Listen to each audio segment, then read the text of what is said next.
All right, folks, don't touch that dial. We've got a Hall of Fame show coming up with the legendary Shon Kokoska live coming up next on Cliff's Notes. Real estate agents, are you struggling with the day-to-day grind, dialing for dollars, putting in hours of floor time with little to show for it? Are you looking for tips, tricks, and tactics to accelerate your career as an agent that will have you closing more homes, working with more clients, and earning more money than ever before? Hi, my name's Cliff Freeman, and I've spent the past 2 decades of my real estate career running one of the top brokerages in DFW and personally coaching over 1,000 high-performing real estate professionals across North America. I created this podcast to share the strategies and tactics you need to explode your real estate business. I guarantee it. Woo, C3, it's great to be back in the saddle, my friend. Yes, sir. I'm telling you. We're in for another hot episode today. It's going to be hot. I hope the stars get hot after that first game, man. Tonight we will see. We're going to see. It's going to be close. What's the money line, Travis? You got anything for us? The money line, I couldn't tell you that much, but I know we're going to get the W. How about that? I'm with you, man. We get the W. Yeah. That's it. Well, we got another Stars fan, I hope, that's sitting back, I believe in Austin, Texas, if I'm not mistaken. But let's bring Shon Kokoska on. Sean, how are you, my friend? Cliff, phenomenal. Thank you so much for having me today. I'm fired up today, bud. Seriously, man. I just tell you, your seatbelt. We're gonna have fun. We're gonna light some fire today, my friend. And speaking of sports, my gosh, who can miss what's behind you right there? You want to tell us a little bit about what that collection is? I've collected for years, Cliff, and I just love meeting these people. In fact, every one of those balls behind and all the golf gloves and hockey pucks and everything that I've had signed, I've met these people personally. One-on-one, got to spend time with them, interview them. And I put this up behind me because, as you know, like you, Cliff, I coach, consult with a lot of different organizations, a lot of different individuals and teams.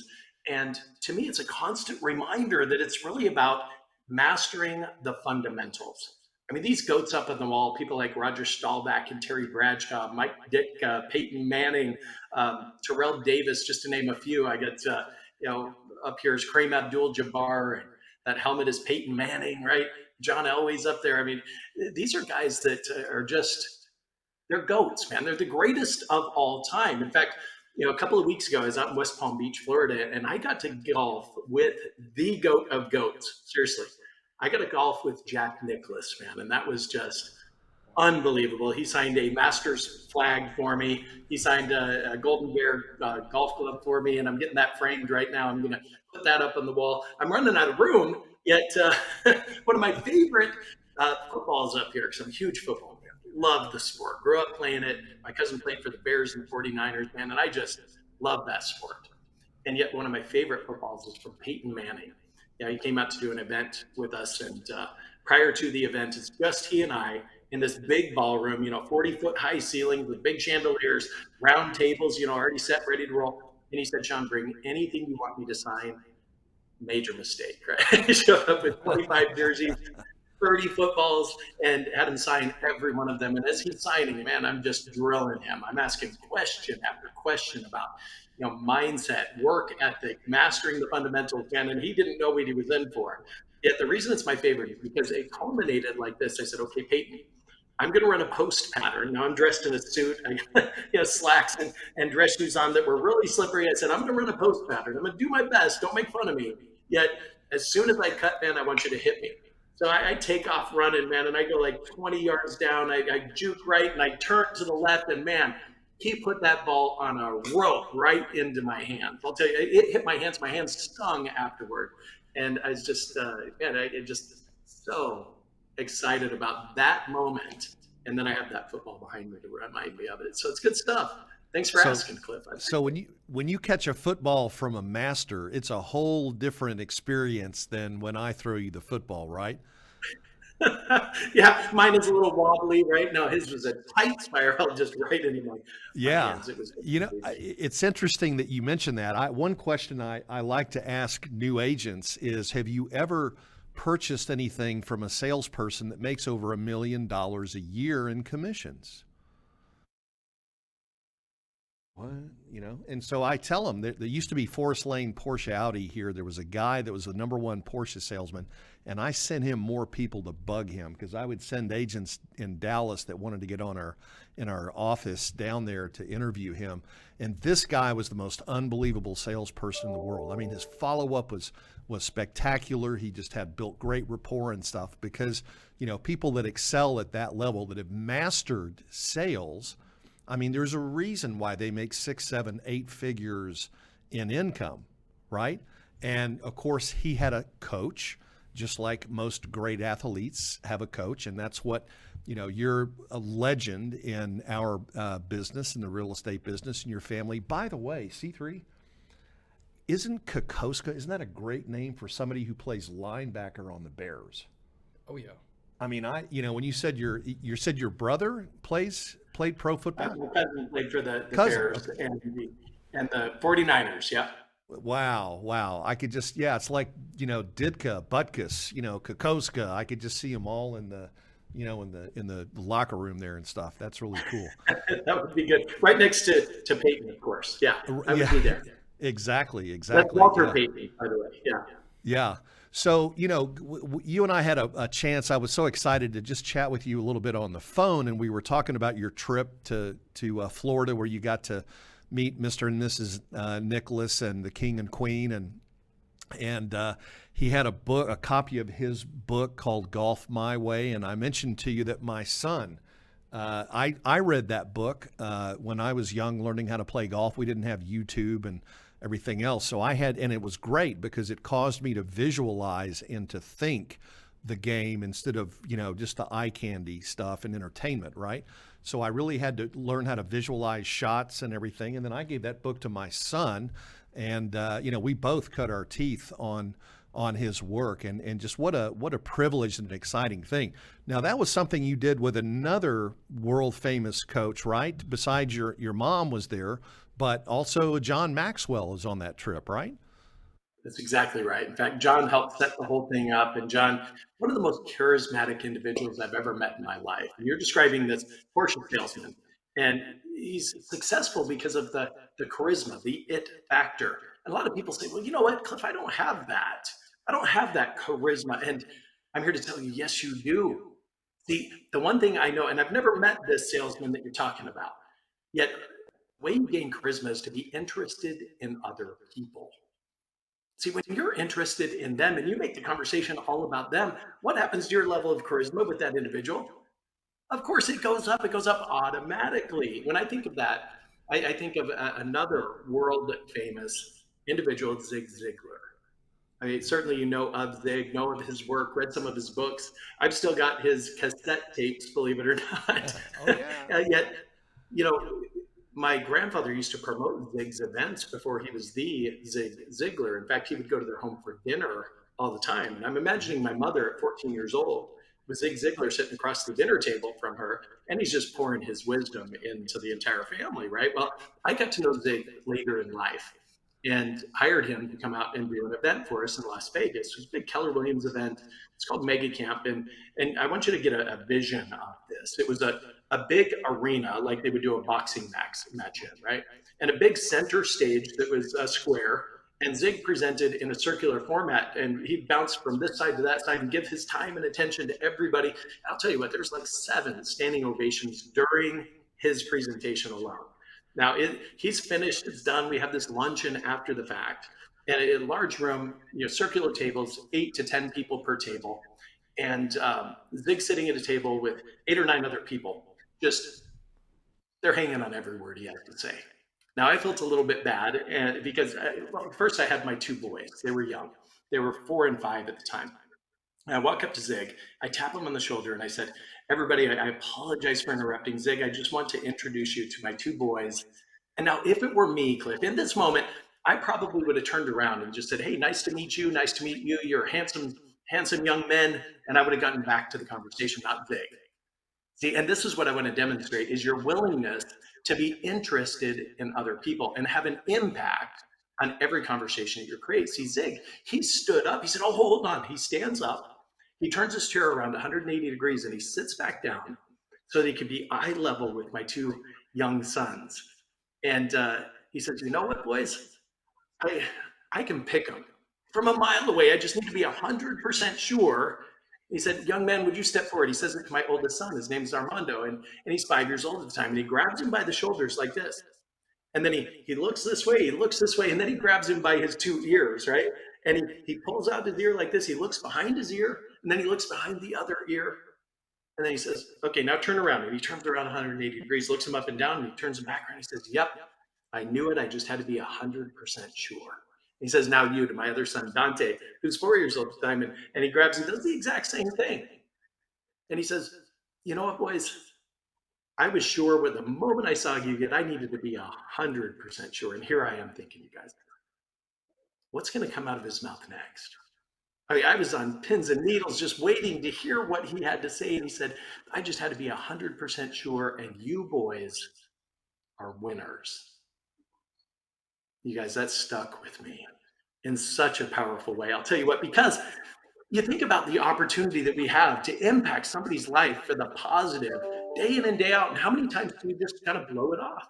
Not Zig. His mission in life, which he lived to the fullest, was to have an immediate impact on every person he comes in contact with. And man, I'll tell you what, that day he exceeded expectations across the board. In fact, I was teaching a business conference down in Houston a couple of years after that.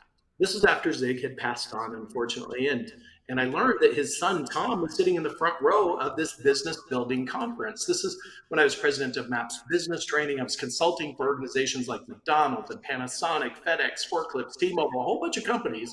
And here I am in Houston, up on stage, and there's Zig's son sitting in the front row. So I digress and I tell this story up on stage, and I look down at Tom, and tears start streaming down his eyes. You know, he's wiping his eyes, he's taking his glass off, he's wiping his eyes, and as soon as I'm done, he comes up on stage and he works his way through the crowd. And he says, Sean, listen, I need your time, I need your attention. We are filming a documentary on my dad's life, and I want you to tell that story on the film. And so months will go by, and I get a call from Tom, and he says, listen, my video crew is going to be out there on this state. We're going to set up all the equipment, and both my boys and I were interviewed for Zig Ziglar's life documentary, and that was just what an honor. I'll tell you what an honor to be interviewed for Zig, and just to just embrace his the memories that he's created and everything else is off the charts, Cliff. I'll tell you what. Yeah, my father used to give me his paperback, see you at the top, and the paperback books, and I've passed them on, and they're yellow, they're old and stuff now, but we were blessed for a number of years when we went to church with Zig and the redhead, and would sit on the second row at Prestonwood Baptist, and he had a Bible study class called the Encouragers. And it was the largest, obviously biggest class there. And he would also help with a Friday morning men's Bible study, and they did a Wednesday lunch and stuff. But he was such an incredible man and had such an impact on so many lives. What about? Tell me about How to Win Friends and Influence People. Did you ever read that one as well, Sean? Yeah, there's some great teachings in there, no doubt about that. How to become interested in other people, how to see what is the favorite subject that everybody loves to talk about.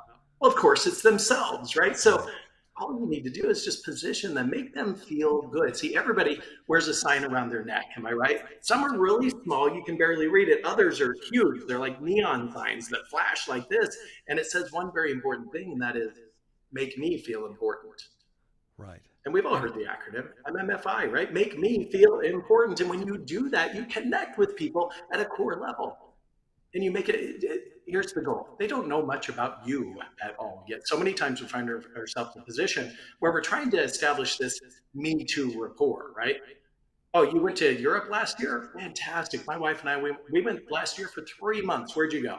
We're always trying to one up somebody else, right? What that does is it makes them feel small, and therefore you're losing friends and insulting people, right? Now we want to win friends and influence people, and yet Exactly. I think it's our job. No matter what you do, I think it's our job to do that. Yeah, for sure. So Zig also said, God gave you 2 ears and 1 mouth, so you really should listen twice as much as you talk. What about the question-based rapport building? How important is it to ask the right questions when you're trying to build rapport with someone? Really great question, by the way. Well, first off, please recognize the person who's talking during a conversation, sure, they dominate that conversation. Yet the person asking questions controls the conversation, the direction of that conversation. And with the right questions, the right sequence, you can lead people to wherever you want them to go. Now, so many times you've heard the phrase, you got to meet people where they're at. You ever heard that before? Meet them at their point of need. Sure. Yep. Yeah, I heard that, man, I bought in. And then I was confused. Okay, how do I know where they're at? And here's what I learned through this process of investigation is that most of the time they don't know where they're at. So what the right questions do, it's going to lead them to where you want them to be. You meet them there, and then you guide them to wherever you want them to go. Interesting. Yeah. So how does that apply to real estate agents? For example, we call it a listing presentation, but really what's the form, the proper form and structure for somebody who goes out to somebody else's house and tries to, earn their business? Well, great question again, Cliff. Yet, see, I don't think it's about your marketing plan. I really don't. Not at the end of the day. See, so many times an agent gets hung up on their marketing pitch. Now, think about how most agents present to a potential seller. You show up to the listing presentation, ideally on time, and then you're going to sit down with them and you're going to bore them to tears with your marketing plan. And then you want to talk about price. And I'm sure that poor seller's like, oh my gosh, finally, we get to what I wanted to talk about, which is the price. So here's how I always did my listing presentations. By the way, last year of production, guys, I went on 162 listing appointments and took 160 listings. So what I'm about to tell you, ideally, is going to increase your conversion rate from listing appointment to signed listing contract. Okay, so I would show up one time, every time. I would knock on the door, they would open, and I would say, I'm Shon Kokoska. We had an appointment at 6 o'clock, and it's 6 o'clock. May I come in? Now, over my right shoulder, I had my briefcase. Under my left arm, I had two medium-sized moving boxes that were, customized. They had my logo on it, my phone number, my website. On the other side was my mortgage company's contact information. And I would say I've never met a seller who didn't want to maybe declutter some closets to make them appear to be as large as possible to any potential buyers. And I brought these two boxes to give you a little bit of a head start. And by the way, once your home goes under contract, we're going to provide you with all the moving boxes that you need.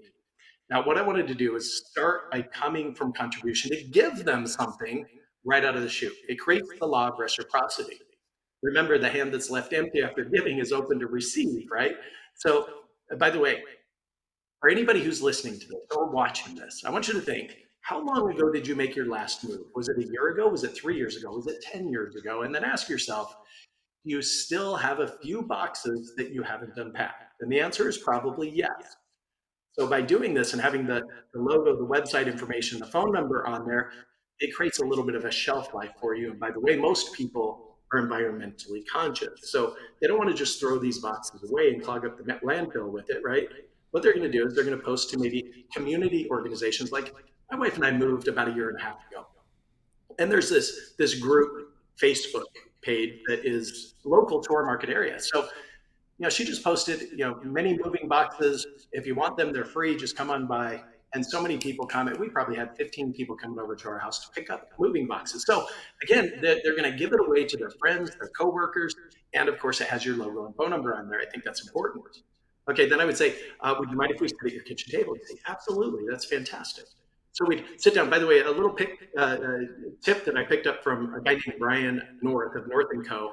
out of Arizona. He said, if they offer you something to drink, always say yes. Why is that? Why is that important?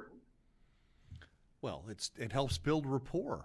In other words, you're not shunning their hospitality. You're agreeing to, and again, it helps bring you closer together.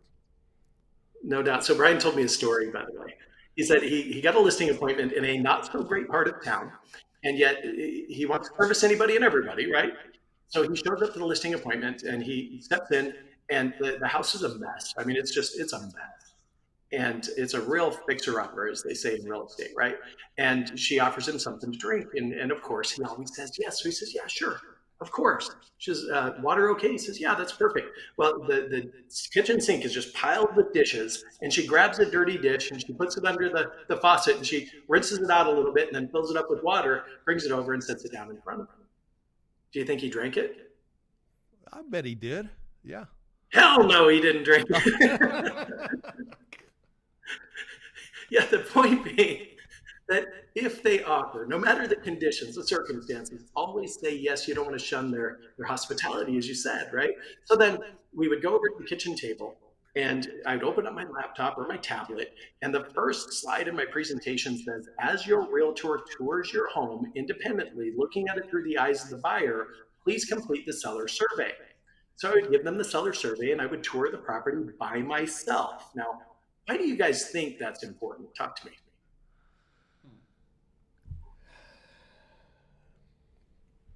Well, I would imagine it gives Mr. and Mrs. Seller the opportunity to chat, talk about things, but I don't know, because I always like walking around and asking them what their favorite part of the house is, and talking about their stuff. Not obviously making notes of issues, but not bringing them up.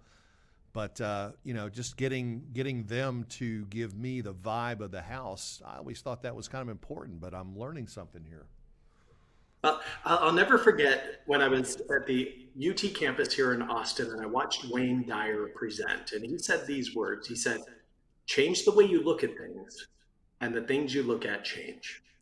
So you guys open-minded to change the way you look at things a little bit? Of course. Always. Yes. See, there's several reasons that you want to tour the home all by yourself rather than having the seller guide you. Number one, which I'm sure came to most of you that fast, is think about the last time a seller toured you through their house.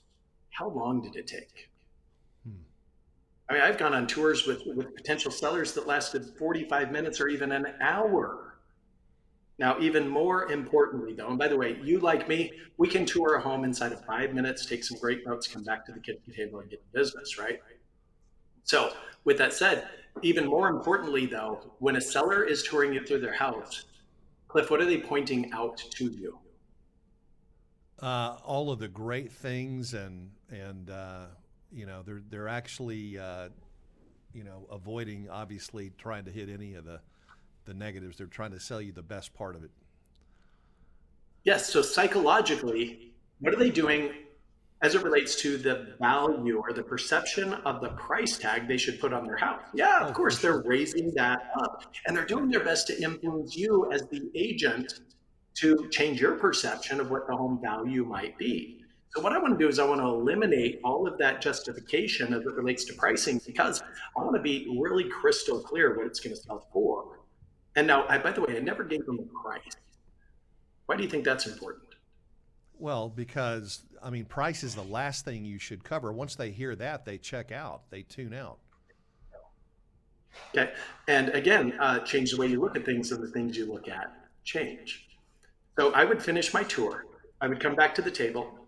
I would compliment them on this, that, or the other thing. I would ask a couple of questions, and I'd say, okay, now, Mr. and Mrs. Seller, there's really three specific things, or two specific things that we're going to address today. Okay.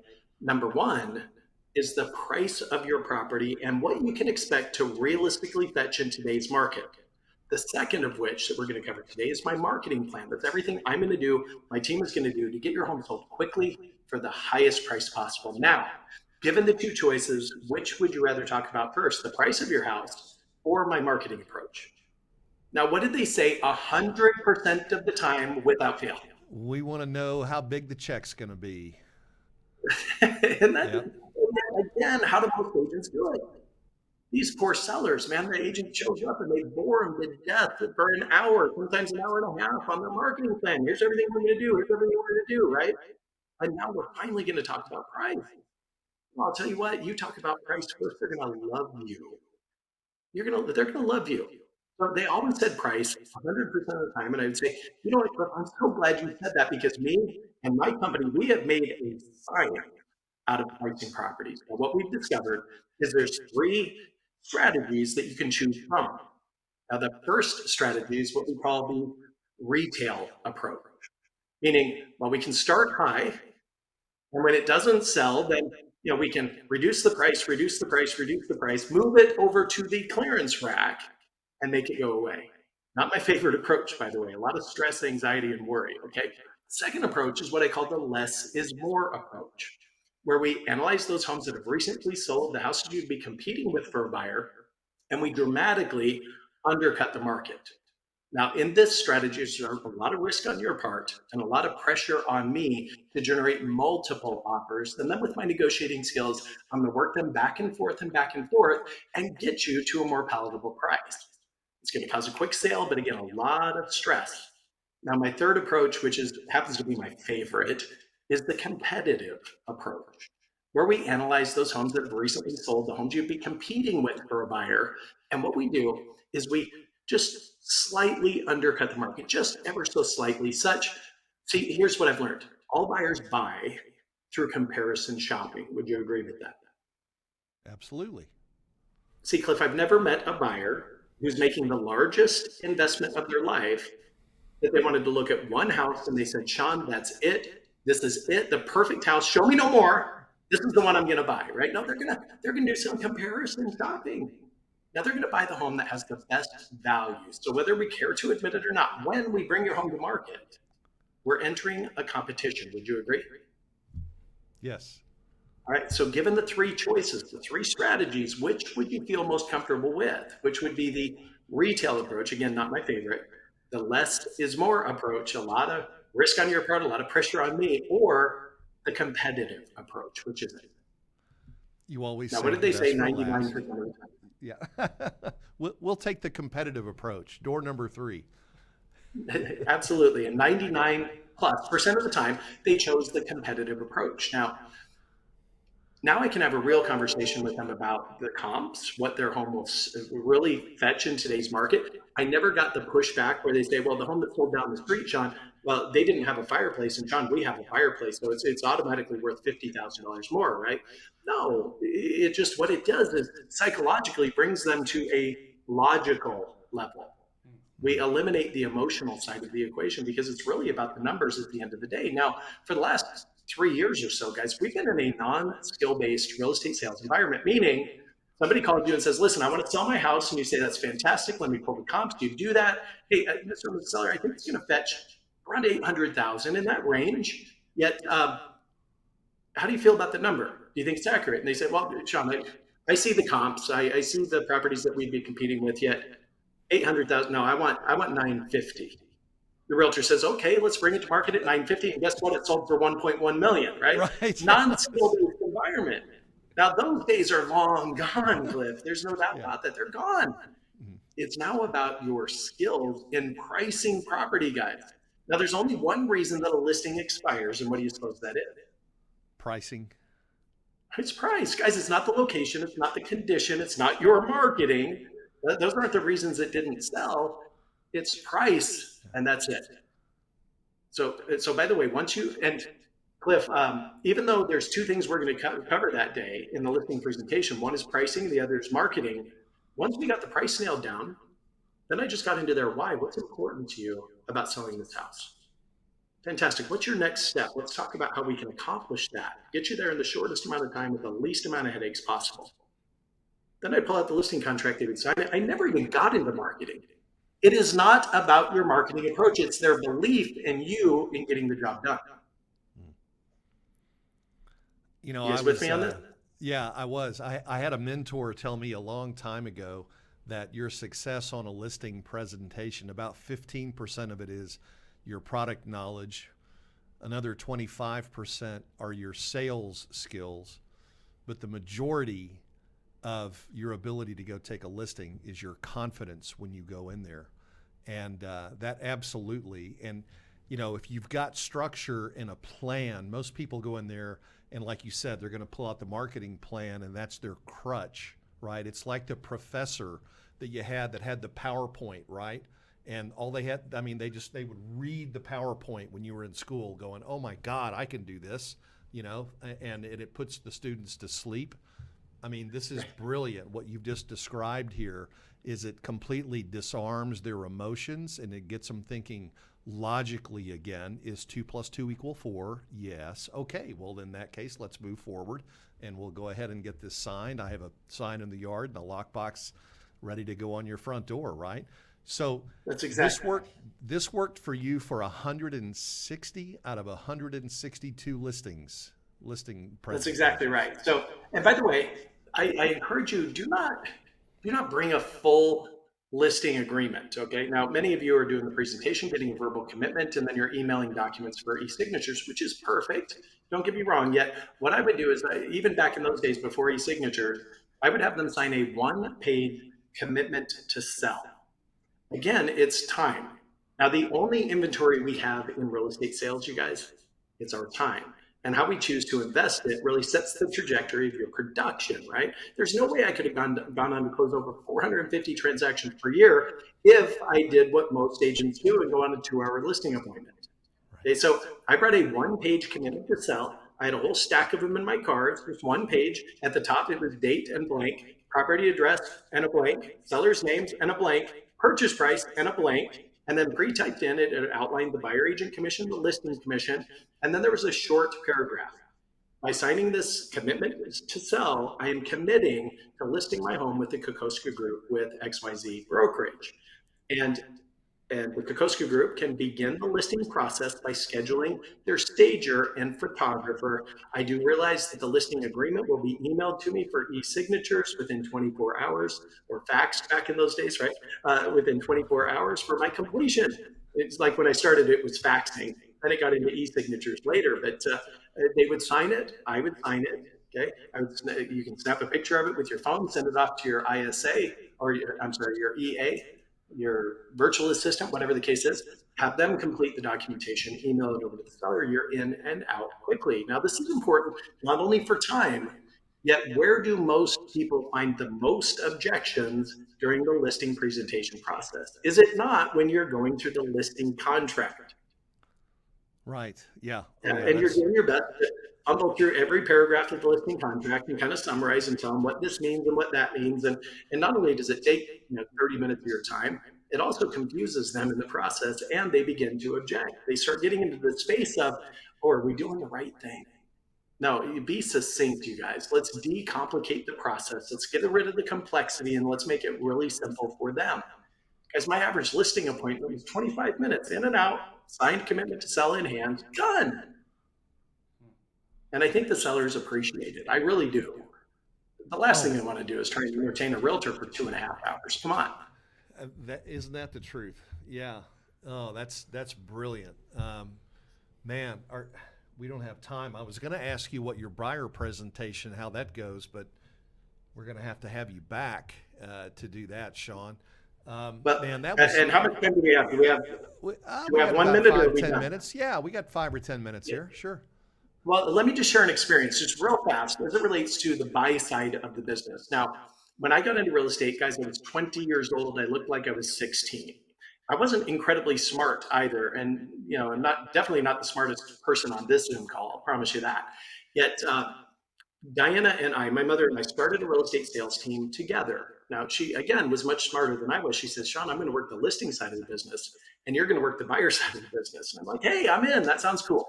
Right? Now, there was an experience that I had because at that time in my life, I was that agent who said, how high when you said jump? Oh, you want to look at this house on Saturday morning? Perfect. I don't need to go to my son's soccer game. I'll zip out the door and show you that home, right? I was that guy. Now, I'll remember my wife came to me one day. I was a buyer's agent, by the way, and was finding significant traction. Yet she comes to me and says, honey, you haven't taken a day off for like 10 months. I said, you know what, you're right. And I knew exactly why she was telling me this, because her birthday was coming up the following Sunday, right? And I said, I kind of have a sense of why you're saying this to me now. I do, honey, I recognize it's your birthday on Sunday. Don't worry, I'm taking the entire day off. In fact, you and I were going to sleep in a little bit. We're going to drive up to Aspen. We lived in Denver, Colorado at the time. And we're going to stay the night at the Ritz. And we're going to have a great, great time. I'm so excited. She was excited. And so here comes, by the way, I told everybody at the office, do not call me, do not bother me, do not page me back in those days. You remember those days, Cliff? Don't page me because I'm taking the whole day off. It's my wife's birthday. And I said, okay, no problem. So it's Sunday morning. Her and I are deciding to sleep in a little bit, and the house phone rings at 9 o'clock. And this is before the days of caller ID, believe it or not. So I roll over, I grab the landline, I answer it, thinking maybe it's one of her friends, maybe a family member calling to wish her a happy birthday. Yet guess who it is? Yeah, it was the weekend call coordinator from the office, of course. They say, hey, Sean, I heard you were taking the day off. I said, yes, Zach, I'm taking the day off. Why are you calling me? He said, Sean, I just took the most motivated call from a buyer that I've ever taken. Sean, it's as though these people, if they could, would reach their hand through the phone lines and sign a contract to buy this place right now. They're incredibly motivated. Everybody else is busy. Can you show them the property this morning at 10 o'clock? I said, absolutely not. I said, Zach, I'll tell you what, give me their name and phone number. I'll give them a call, explain my circumstance. I can show it to them tomorrow evening when I get back, right? So I take down their name and number. I excuse myself and I step into the other room and I make the phone call. I could barely get my name out of my mouth. And sure enough, these guys are motivated, right? The call went something like, hi, this is Sean. He goes, oh, Sean, thank you so much for calling us. Listen, Sean, we got to buy this house. We're going to buy this house. We just need to see the inside of it. I mean, seriously, Sean, we are 100% serious. We are definitely buyers. We're not going to waste your time. Can you show it to us at 10 o'clock today? I knew the property address. It was a brand new listing in the market. Back in those days, guys, it was hot. It was kind of like, during the midst of COVID, a property would be listed and 15 offers same day. I also knew that this home was priced at 850,000, which was about 6 times our average sales price at the time. And so, due to their motivation, they said, "Can you show it to us at 10 o'clock?" I set the appointment. And I turned to my wife and we had that talk.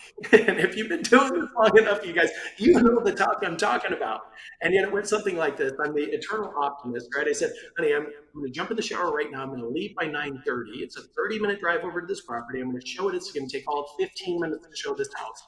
I'm going to write the contract right there. They're going to sign it right there. That'll take 15 minutes. I'll be done by 10:30, back home at 11. And honey, we're going to take off gas and we're going to relax. And you know how much money we're going to make on this deal, right? Because I can do 3% of any number that fast. And so she's very supportive and very understanding. Right? So I do just that. I jump in the shower, I drive over there, I pull up to the house right on the dot, and they're not there. So I figure, well, I'm going to go in, I'm going to turn on the lights, get the property ready for them to show up. Well, here it is, 10:05. They're still not here. It's 10:10. It's 10:15, and I'm like, are these people going to actually stand me up? Well, thank God they showed up at like 10:17 because, Cliff, I was only going to wait around like another 3 or 4 hours. That was it. That was getting them off. They finally show up, right? And I was so grateful that I took the time away from my wife on her birthday in this moment because have you ever had the perfect showing? I mean, that property couldn't be a better fit for these people. It was like left hand, left glove, exact fit. It's like somebody stitched it for them, if that makes sense. Like we're in the foyer and they're just like, this is a 10 on a scale of 1 to 10. You step into the family room, John, that's like an 18 on a scale from 1 to 10. Go into the kitchen, it's like a 32 on a scale from 1 to 10, right? We spent an hour and a half inside this property. They're asking me questions. I'm doing my best to give them short, direct answers. I'm just trying to get them out the front door. And I finally do that. I get them out the front door. I lock up the lockbox. We're walking down the driveway. I said, so you guys like this home, don't you? And they said, oh, yeah. I said, you want this home, right? I said, definitely. I said, well, why don't you buy it? Well, he turns to her and she turns to him and he looks back at me and says this, Sean, we'll have our real estate agent give you a call. Now, I'm a buyer's agent. Sure, it was our team's listing, yet I didn't get any commission out of it. Yeah, and they bought the house. See, it turns out their agent was out of town for the weekend, like I should have been. I was the agent who said, how high when you said jump? And by the way, whose fault was it? It was mine. Yeah. And I knew it was mine. And yet I became a victim in the moment, right? I'm blaming them. I'm complaining about the circumstance. I'm justifying my actions. Well, they were so motivated. Of course, I said, yes, it took time away from my wife. How do you think my ride home went, Cliff? I mean, it was a 30-minute drive. It was pretty rough, man. I'm telling you, even worse though. How do you think my wife's birthday went? See, I was in such a foul mood. It wasn't fun for her. And it was 100% my fault. Yet in that moment, guys, I made a decision to treat the buy side of the business like a business. I wanted to up the professionalism. And this was an experiment that almost failed because I was not proficient at closing for in-office appointments. So I devised a system that I call the ABCs. It stands for action, benefit, commitment. And this is the most powerful closing strategy you can engage in. And the end result, though, was multiple in-office buyer presentations per week, multiple signed buyer agency commitments per week, and over 100 buyer sales per year, several $100,000 commission months as a 20-something-year-old kid. So it is possible to systemize the buy side of your business, and please have me back. Let me pour into people and share with them that experience. And ultimately, what I created was the 20-point buyer presentation. Guys, when you use this, it works like a charm. From first appointment to signed buyer agency contract, 100%. Plus, you're setting and then managing the appropriate expectations. I'd love to walk your people through it and just improve and enhance and equip them to increase their production, to double it, triple it, quadruple it. I think that's what most people want, right, Cliff? Well, I think that'd be a great plan, Sean, for sure. And wow, thank you for just dropping the gold today. I mean, in just a few minutes, you've probably changed some people's lives here with the the things that you've shared. I'm super excited to have you back for sure. C3. Right on. And Cliff, you're going to be on my show here in the next couple of weeks as well. I'm excited for that. Yeah, and I apologize for having to miss the first schedule there, but thank you for being flexible and letting me reschedule for sure. C3, you're new in the business. Did you learn anything today? I mean, clearly we need to go back and rewrite the script there on what we're doing with our team as far as the listing presentation and how we approach that. So that was a very unique way of approaching it than what I've been taught in the past. And I think that was invaluable for anybody that was actually listening on how they can go in and not waste time and waste other people's time with the process and really dial that in so that they're more efficient and they can go do more of what they're supposed to be doing, right, is listing homes. Getting contracts. So it is. I mean, we're out swapping time for money, and that's all we've got, right? So for the newer agents out there who don't have that confidence level where it needs to be, Sean, what are the tactics? What are the things that they need to start doing immediately so that they can get to that, 60% where, they just walk in and can own the room? Well, there's really three things that you can control in real estate sales. Literally everything else, in my opinion, is outside of your control. Think about the things you can't control. You can't control the interest rates. You can't control the inventory in the market. You can't control the buyer's credit score, their cash position or motivation to buy, or the seller, that number they just won't go below, right? You can't control any of those things. My input is focused on what you can control. And there's just three things. You can control what you say, how you say it, and how many people you say it to. See, even a salesperson without a ton of skill, if they talk to enough people, you guys, they're going to close more transactions. There's no doubt about that. So if you're in a position where you want more appointments, and I'm sure you possibly are, or if maybe you're not setting enough appointments to accomplish the expectations and goals that you've set for yourself and for your family, well, simply put, and guys, I love simple straight lines, and I want to boil it down to just the simplest way I can say it. You need to create more conversations. That's it. So set a standard. Hold yourself accountable to that daily standard of live conversations. Like I got a client on the East Coast, and the guy's killing it, by the way, crushing it. Here's what he does every morning, Monday through Friday. He goes into Starbucks. He sets up his laptop in the corner, and he goes up to the barista. They know him by now. Yet when he first started, he would hand him a $20 bill. And he said, listen, what I want you to do is just simply deduct $1 from this $20 bill for every person who comes through this line. Tell them I'm in real estate, that I'm sitting right over there. If they have any questions whatsoever, by the way, here's an extra 10 for you, right? And so they would do that. They would give him a dollar discount and say, well, it's from this gentleman over here. He's in real estate. If you have any questions, at a minimum, they'll come up to him and say, hey, thank you for the discount. That's really, really kind of you. He says, well, just pay it forward. And oh, by the way, who do you know right now that's looking to buy a home, sell a house, or invest in real estate that I could call today? Or they come over and they ask a question. What's the number one question realtors get? How's the market? How's the market, right? Yeah. And how you respond to that really determines the outcome of the conversation. So many times, a realtor, they're going to give their perspective on the market. Don't do that. Oh, it's slow on the upper end. Or, man, inventory's tight right now. Things are flying off the shelf. No, don't do that. Rather, create an opportunity to engage in a sales conversation. They say, how's the market? You say this. That really depends. Are you asking because you're looking to buy a home, sell a house, or invest in real estate? Which one is it? See, because your response, your perception is going to shift based on what that prospect wants to do. I mean, if they want to sell their house, your response is going to be completely different than if they're looking to invest in real estate today. Does this make sense to you guys? Are you with me? Of course, sure, yeah. Yeah. And there's a few minor tweaks that make all the difference. Yet, I said it earlier, the only inventory you have in real estate sales is your time.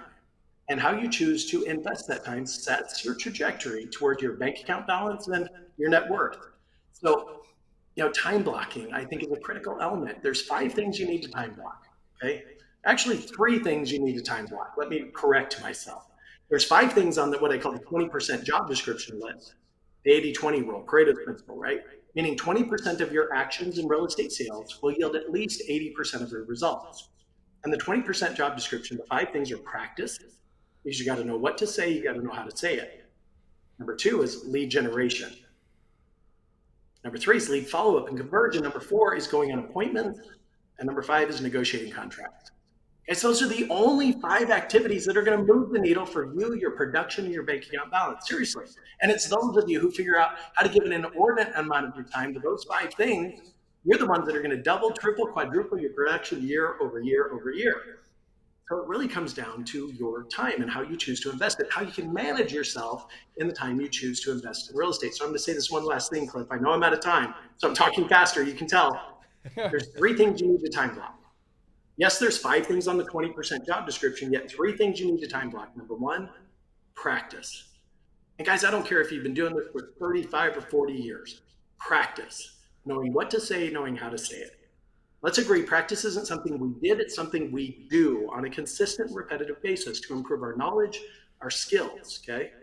So second thing that you're gonna time block is lead generation. And then of course, third is lead follow-up. And if you could master just the AM hours of the day with those 3 things, saying no to all other distractions, your afternoon is gonna be taken care of all by itself. In fact, if you time blocked from 8:30 a.m. to 12 p.m. and you focused only on those 3 things, 30 minutes of practice and 3 hours of consistent, proactive lead generation, lead follow-up, then at 12 o'clock, I don't care what you do. Seriously, go sit on your couch, binge watch your favorite show on Netflix. I don't care what you do, but simply put, you won't be able to do that because the afternoon is taken up with appointments and contracts to negotiate. That's it.